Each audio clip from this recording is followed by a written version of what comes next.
May gusto ka bang sabihin?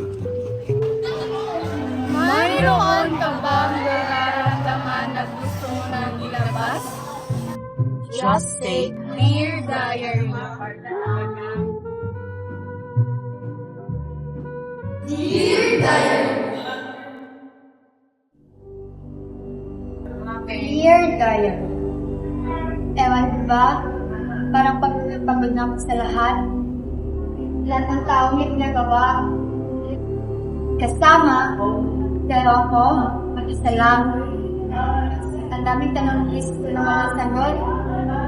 Pero kahit gaano, hindi ko pa rin sisukuan. Kahit mahirap, kahit masakit, umaasa pa rin ako. Kaya ituloy ko pa rin ang paglalakbay, kahit mahirap, kahit masakit. Sa bawat hakbang, sa bawat pagbagsak, sa bawat pag-akit, di ako susuko. Kaya itutuloy ko ang paglalakad, kahit kahit mahirap, para sa tinubukasan na gusto kong abutin. Dear Diary, hindi ko alam kung anong nangyayari sa akin. Hindi naman ako pinapressure ng aking mga magulang, lalo na pagdating sa academics. Ngunit parang may gumugulo sa aking isipan na parang tinutulak ako na gawin yung mga bagay na hindi ko naman talaga gusto dahil lang gusto ng iba. Lagi kong pinukumpara ang sarili ko sa mga taong alam kong nasa mataas na. Kaya, sana, sa susunod, hindi ko na may kumpara ang sarili ko sa mga taong alam ko marami na nang pinaalan at pagsubok para lang marating ang mga bagay na meron at ulit sila ngayon. Alam natin yung mga magulang at pamilya ako na laging nakasuporta at kahit anumang mangyari sa akin, ay nandito pa rin sila. Dear Diary, kamusta? Okay pa ba? Ako ulit to pagtatanong kung okay pa ba? Kasi I think nobody wants to ask you if you're okay. Kanina, may nakita ka. Oo, isang masayang pamilya. Kompleto, may mga magulang, tapos ikaw na pahintulma. Tumingin ka lang, tapos bigla kang nanahimik. Kasi naisip mo na naman, no? Namiss mo si mama, no? Alam ko, ramdam ko. Yung yakap niya, yung boses niya. Yung simpleng, anak, kumain ka na ba? Andito lang si mama. Lahat yun, pinaulit-ulit sa isip mo. At gusto ko lang sabihin na, sorry, kasi minsan inaabuso kita. Kahit umiiyak ka na sa loob, sinasabihan pa na kita, na laban lang, ayos lang. Pero kahit ganon, proud na proud ako sa'yo. Kasi kahit ang dami mong iniisip, andito ka pa rin. Di ka pa rin sumusuko. Kahit ang dami mong iyak na tinatago, nagpapakatatag ka pa rin. Mahal kita, kahit ang gulo mo, kahit alas hindi kita maintindihan, kaya umahos ka.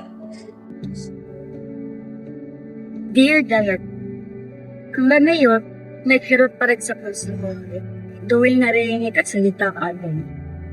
Bakit ako ingay? Anong mali sa ako? Minsan, naiingit ako sa mga taong kilala niya ang mga wala. At may parte sa pagkatao ko, hindi ko agree.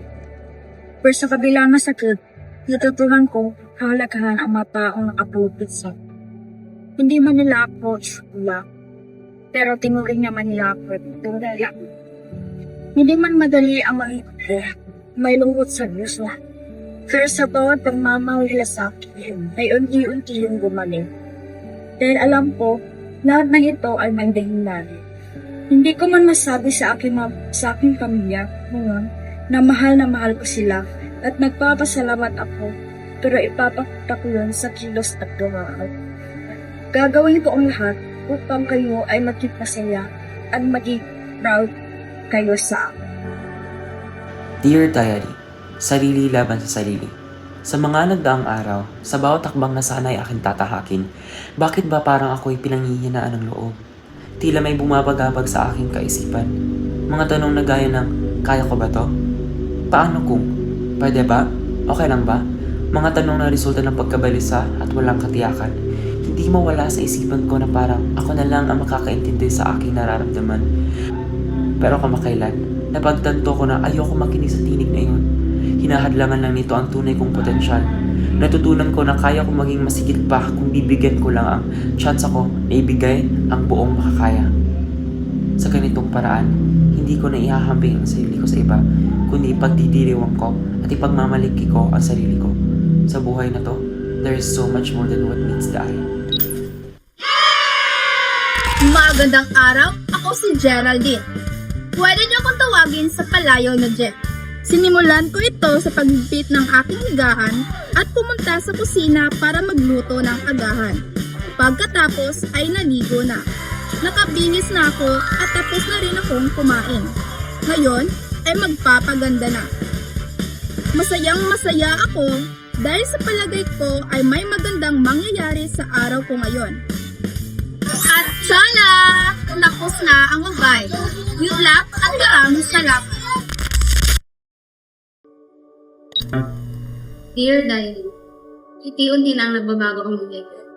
Kasalukuyan akong nasa senior high school ngayon at unti-unti na rin nagiging seryoso ang buhay. Ang tanging nasa isipan ko ay kung ano ang gagawin ko pagkatapos ng high school. Ngunit sa totoo lang, hindi ko pa rin talaga alam kung anong gusto ko. Pakiramdam ko, gumagawa lamang ako ng mga bagay dahil sa kailangan kong gawin ng mga ito. Hindi dahil sa gusto ko. Unti-unti kong napagtanto na sa buhay, hindi lamang puro kasiyahan. Mayroon din pa nga pagkakataon na ikaw ay malulungkot at panghihingaan ng loob dahil sa mga problema na kinakaharap mo. Ngunit kahit ano pang problema na kakaharapin ko, mananatili akong matatag at hindi ako susuko. Malayo pa ang biyahe ko patungo sa tagumpay. Ngunit gagawin ko ang lahat ng aking makakaya upang makamit ito. Dear Diane, sabi ng mga kaibigan ko, mataas raw ang pride ko. Kaya pag magtulungan kami, ay hindi ako nagsusoy, kahit na ako ang may kasalanan. Tapos noon ay hindi na kami nag-uusap ng ilang araw. At naisip ko na, may mali ba sa akin? Bakit hindi ko magawang mag-sorry? Isang simpleng salita.